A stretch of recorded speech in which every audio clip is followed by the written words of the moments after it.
Hello, જાગુસ kitchen જર્નીમાં આપ સૌનું સ્વાગત છે. ફ્રેન્ડ્સ, આજે આપણે રાજગરાની ભેળ બનાવીશું. આ ફરાળી ભેળ છે, તમે ક્યારેય ચાખી પણ નહીં હોય અને ક્યારેય બનાવી પણ નહીં હોય, અને ટેસ્ટી તો એટલી ને કે હું તમને શું કહું. તો ચાલો શરૂ કરીએ. સૌથી પહેલાં આપણે એના માટે રાજગરાને ફોડવાનો છે. આના માટે મેં અડધો કપ રાજગરો લીધો છે. આખો રાજગરો લેવાનો છે. આ તમને કોઈ પણ ગ્રોસરીની દુકાને મળી જશે. હવે ત્યારબાદ એક ખાલી પેન લેવાનું અને ગેસ ફાસ્ટ રાખી અને આવી રીતે 1 ચમચી રાજગરો એડ કરવાનો અને તેને ફાસ્ટ ગેસે આવી રીતે સેજ ચલાવશું એટલે તે એકદમ પેન ગરમ થશે એટલે પોપઅપ થશે અને બધો રાજગરો સરસ ફૂટી જશે. આપણે ધાણી ફોડતા હોય તેવી રીતે ફોડવાનો છે. આ 1 ચમચી જ નાખવાનો છે. બધું એકસાથે નાખશો તો નહીં ફૂટે અને તેના દાણા આખા રહી જશે. જો આપણો રાજગરો ફૂટવા લાગ્યો છે અને તે સરસ વ્હાઈટ દેખાવા લાગ્યો છે. આવી રીતે આપણે બધો રાજગરો ફોડી લેવાનો છે. આ થોડુંક ધૈર્યથી કરવાનું કામ છે. હવે આપણે તેને લઈ લેશું. આવી રીતે બધા બેચીસને બનાવી લેશું. જુઓ, બીજી ચમચી આપણે એડ કર્યો છે, તે પણ ફૂટવા લાગ્યો છે. આ ફટાફટ થઈ જશે. આપણો રાજગરો ફૂટી અને રેડી છે. અડધા કપમાંથી આખી પ્લેટ ભરાઈને રાજગરો રેડી થાય છે.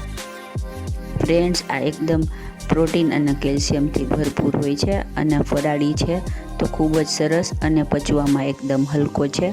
હવે આપણે એમાંથી અડધો કપ, આ એક ટ્રિપલ ક્વોન્ટિટીમાં બની જશે. એમાંથી આપણે અત્યારે અડધો કપ રાજગરો ફોડેલો લેશું અને તેને એક બાઉલમાં લઈ લેશું.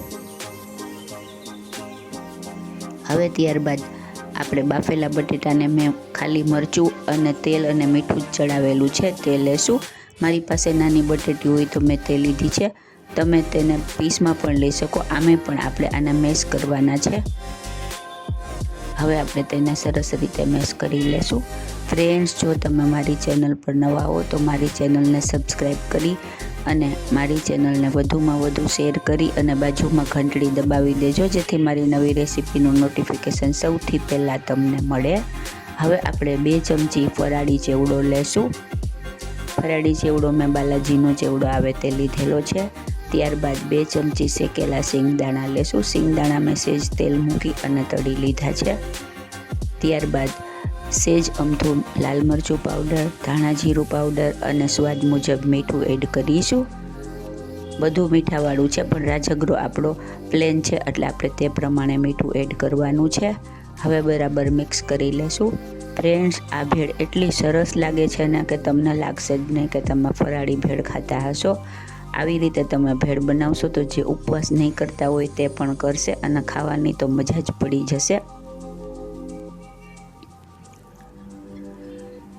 હવે આપણે તેમાં 1 ચમચીથી 2 ચમચી જેટલી મીઠી ચટણી એડ કરીશું અને 1 ચમચી જેટલી ગ્રીન ચટણી એડ કરીશું. મીઠી ચમચી મેં ફક્ત ખજૂર અને સેજ મીઠું મરચું ધાણા જીરું એડ કરીને બનાવેલી છે અને ગ્રીન ચટણી મેં રેડી જે અમારે ત્યાં રાજકોટ ગોરધનભાઈની મળે તે લીધેલી છે. તમે ઘરે પણ કોથમીર મરચાંની બનાવી શકો છો. હવે બરાબર મિક્સ કરી લેશું.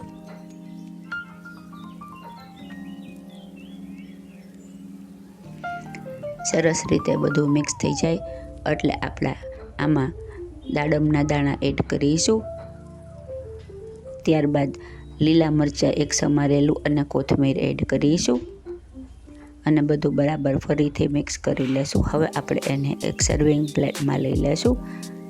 ફ્રેન્ડ્સ, બધું રેડી હોય તો આ ભેળ ફટાફટ બની જાય છે. તમને જ્યારે ખાવાની ઈચ્છા થાય ત્યારે તમે બનાવી અને ખાઈ શકો છો. હવે આપણે આમાં ફરીથી બધા વસ્તુનું ફરીથી લેયર કરીશું. થોડો ફરાળી ચેવડો એડ કરીશું. ત્યારબાદ દાડમના દાણા એડ કરીશું અને આપણે આમાં ઉપરથી પ્લેન રાજગરો પણ એડ કરીશું. ત્યારબાદ મીઠી ચટણી એડ કરીશું, ગ્રીન ચટણી એડ કરીશું. ફ્રેન્ડ્સ, આમાં રાજગરો ઉપરથી લુકમાં સરસ લાગે છે એટલા માટે મેં એડ કર્યો છે. જેનો અંદર વ્હાઈટ દાણા દેખાશે ને તો ખૂબ જ સરસ લાગશે. હવે આપણે તેની ઉપર દાડમના દાણા એડ કરીશું.